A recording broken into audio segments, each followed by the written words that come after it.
Maya, okay, seriously, picture this. You're going to buy, I don't know, a house, a really nice plot of land.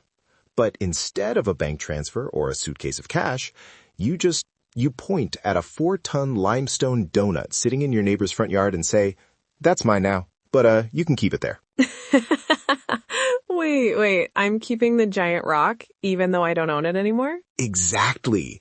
It's basically the world's first decentralized ledger, but made of actual physical mountains.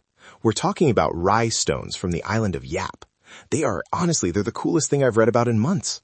Some of these coins are 12 feet wide. 12 feet?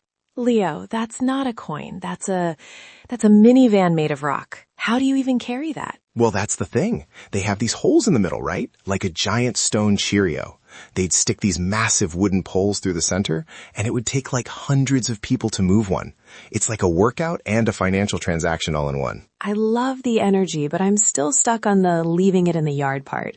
If I buy something with a giant stone and the stone doesn't move, how does everyone know it's mine? It's all about the story, Maya. It's oral tradition. The whole community just remembers. They keep a mental map of who owns which stone. It's built entirely on trust. Actually, this is the part that blew my mind. Wait, really, listen to this. There was an expedition once, centuries ago, bringing a huge rye stone back to Yap on a raft. A massive storm hits, the raft flips, and the stone sinks to the bottom of the Pacific. Oh no. So they lost the money? All that work for nothing? That's what you'd think, right? But the divers came back, told everyone what happened, and the elders were basically like, well, we know it's there, we know it's huge and beautiful, so it still counts. For generations after that, people would trade that invisible stone at the bottom of the ocean. It changed owners for decades without anyone seeing it. No way. Honestly, that's beautiful. It's like the ultimate it's the thought that counts, but for an entire economy. Right? It's basically the original blockchain, but instead of computers, it's just people sitting around a fire agreeing on what's real. And the effort is what gave it value. See, these stones aren't even from Yap. Wait, they aren't? No.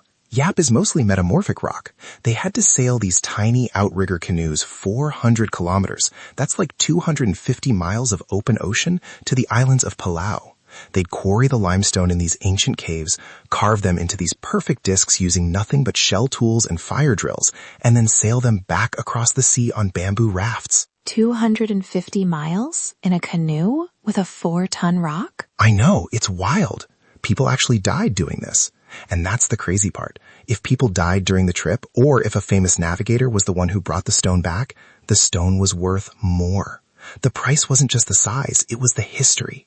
It's like if your $20 bill was worth 50 because it once survived a shipwreck. It makes our paper money feel a little, flimsy.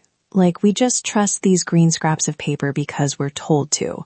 But those stones, you can see the sweat and the history in them. It's a very cozy way to think about value, that it's something a community builds together. Exactly. It's a sanctuary of trust. Talking about these traditions, it makes me think about how much we rely on these little shared stories every day. If you're enjoying hearing these stories with us, you should definitely join the loop. We love having you here, and you can come back tomorrow for your daily curiosity fix. We're just getting started. Oh, we are so just getting started. So get this. Everything changed when a guy named David O'Keefe showed up in the late 1800s. He was an Irish-American captain who got shipwrecked there. He saw how much they valued these stones, and he had a light bulb moment. He was like, hey, I have a massive ship and iron tools. I can get you way more stones way faster. Oh, I think I see where this is going. If everyone has a giant stone, do they stop being special? Total hyperinflation. He brought back thousands of them.